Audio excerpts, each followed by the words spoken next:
ஒரு 10 நிமிஷம் என்னுடைய ஸ்பீச்சை கொஞ்சம் கவனிங்க. உங்கள் லைஃப்பில் தெரியாத நிறைய விஷயங்கள் தெரிஞ்சுக்கலாம்.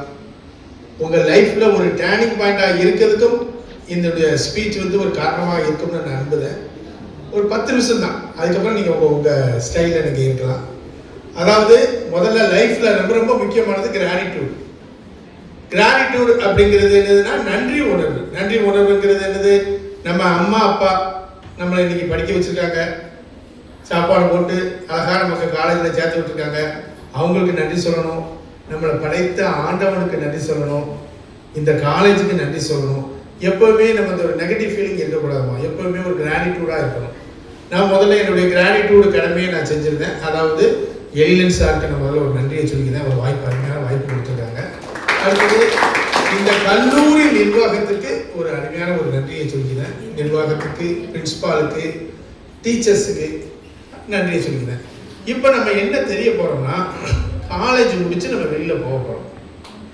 வெளியில் போகும்போது நமக்கு என்னெல்லாம் வாய்ப்புகள் இருக்கு, நீ இந்த வாய்ப்புக்குள்ள போகிற அப்படிங்கிறதுலாம் இல்லை. முதல்ல நான் என்ன சொல்லுதேன் அப்படிங்கிறத கொஞ்சம் அப்சர்வ் பண்ணுங்க. அதாவது நான் வந்து ரொட்டேரியன் சண்முகசுந்தரம் 2025-26 பிரசிடென்ட். ஒரு ஸ்கூல் நடத்துவேன், ஒரு அகாடமி நடத்துவேன். சில சமயம் ஒரு பெரிய ஆபீசரை பார்க்கும்போது கொஞ்சம் மனசு கஷ்டமா இருக்கும். ஒரு டிப்டி சூப்பரண்டா போலீஸ், ஒரு கலெக்டரை பார்க்கும்போது மனசு வலிக்கும். ஏன் வலிக்கும் அப்படின்னு சொன்னோம்னா, இன்னும் கொஞ்சம் நல்லா படிச்சிருக்கலாமோ நம்ம அப்படின்னு எனக்கு ஒரு ஃபீல் ஆகும். இந்த மாதிரி ஃபீலிங் வந்து எனக்கு வந்ததுனால ஒரு யூஸும் கிடையாது. எனக்கு எல்லா பருவத்தையும் கடந்து வந்துட்டேன். ஆனால் இந்த கஷ்டத்துலேருந்து நீங்கள் கற்றுக்கலாம். ஒரு அருமையான பருவம், குழந்தை பருவத்தில் இருந்து நீங்கள் வெளியில் வரீங்க. நீங்கள் இப்போ உங்களை நீங்கள் பார்த்துக்கிட்டீங்கன்னா மிகப்பெரிய விஷயம். உங்களை நீங்கள் மட்டும்தான் பார்த்துக்க முடியுமே தவிர வேறு யாரும் பார்த்துக்க முடியாது. யதார்த்த உண்மை வந்து ஃப்ரெண்ட்ஸு, நம்ம சொல்லுவோம் ஃப்ரெண்ட்ஸு உயிரை கொடுப்பாங்க, வைப்பாங்க, சித்தப்பா அதை பார்த்துக்குவாரு, சித்தி பார்த்துக்குவாரு, அதெல்லாம் யாரையும் பார்க்க முடியாது. நம்ம தான் நம்மளை பார்த்துக்கணுங்கிற ஒரு கான்செப்டை நீங்கள் கொஞ்சம் தயவு செய்து தெரிஞ்சுக்கிங்க. தப்பு செஞ்சாலும் உனக்கு அது அந்த தப்புனுடைய பாதிப்பு கண்டிப்பாக இருக்கும்.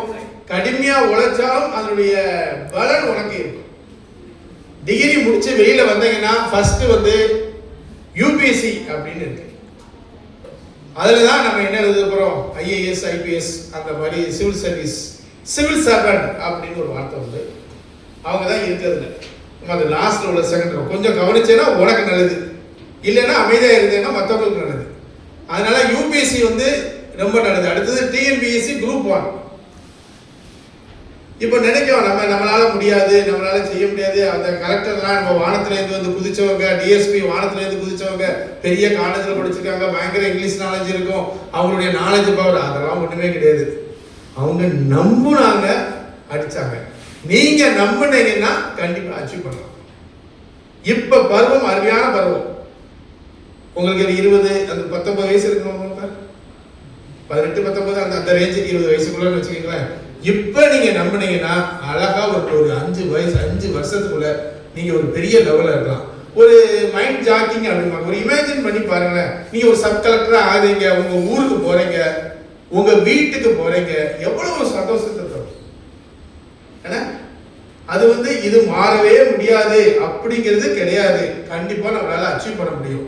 டிஎன்பிசி குரூப் 1க்கு கொஸ்டின் டிகிரி படிச்சிருந்தா போதும், இல்லை கடைசி வருஷம் டிகிரி எழுதியிருக்கணும். பிரிலிமினரி எழுதும்போது மெயினில் டிகிரி ரிசல்ட் வந்துடும். அதனால குரூப் 1 படிங்க. குரூப் 1ல வந்து கொஸ்டின் பேட்டர்ன் வந்து முதல்ல ப்ரிலிம்ஸ்னு ஒரு 200 கொஸ்டின் உண்டு. அடுத்தது மெயின், அதில் 4 பேப்பர் உண்டு. தமிழ் வந்து எலிஜிபிலிட்டி 3 பேப்பருக்கும் 250 மார்க்கு, 750 மார்க்கு, 750. இன்டர்வியூக்கு 100 மார்க்கு, 850 மார்க்கு. என்ன கொஸ்டின் பெருசாக கேட்டோம்னா, சாளுக்கியா டைனஸ்டி, சாளுக்கியோருடைய வரலாறு சொல்லுங்க, குப்த பேரரசை பற்றி சொல்லுங்க, ஹார்ட் எப்படி ஒர்க் ஆகுது. நம்ம 6th 7th 8th 9th படித்தோம்னா அதைத்தான் கேட்க போறாங்க.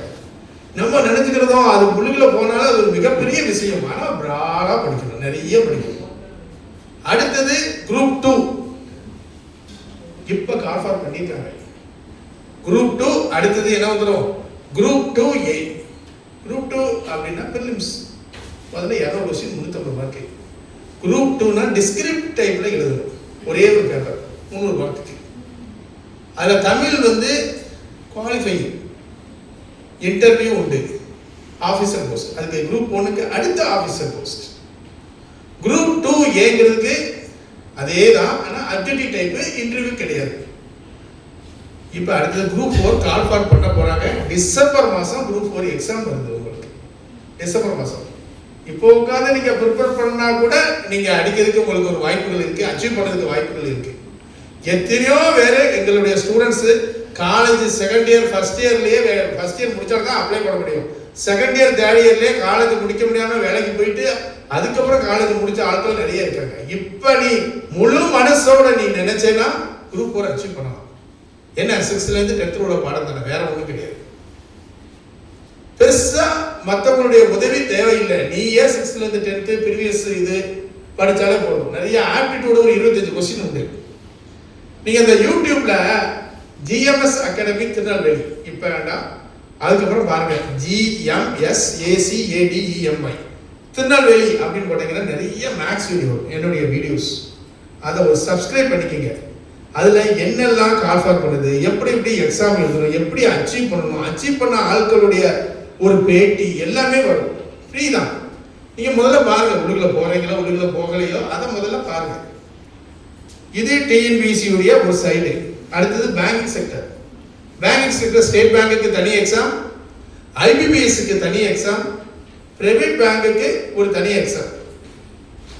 அது வந்து மேக்ஸ் நாலேஜும் இங்கிலீஷ் நாலேஜும் பக்காவா இருந்தீங்கன்னா நீங்க பேங்க் எக்ஸாம் எழுதலாம். எனக்கு மேக்ஸ் நாலேஜ் சூப்பரா இருக்கு, அதாவது புரியுற மாதிரி சொன்னோம்னா கிரிக்கெட் நம்ம எல்லாருமே விளையாடுவோம். டெஸ்ட் மேட்ச் அப்படிங்கிறது டிஎன்பிஎஸ்சி, 2020 மேட்ச் அது வந்து பேங்க் எக்ஸாம். கொஞ்ச நேரத்துல நம்மளுடைய திறமையை காமிக்கணும். டிஎன்பிஎஸ்சி படிச்சிட்டோம்னா அடிச்சிடலாம்.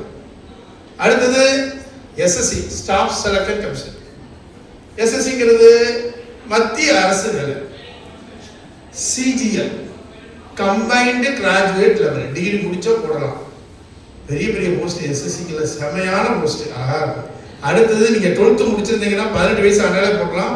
CHSL combined higher secondary level இப்ப கால்ஃபார் பண்ண போறான். சிஹெச்எஸ்எல் வந்து இப்ப கால்ஃபார் பண்ண போறான்.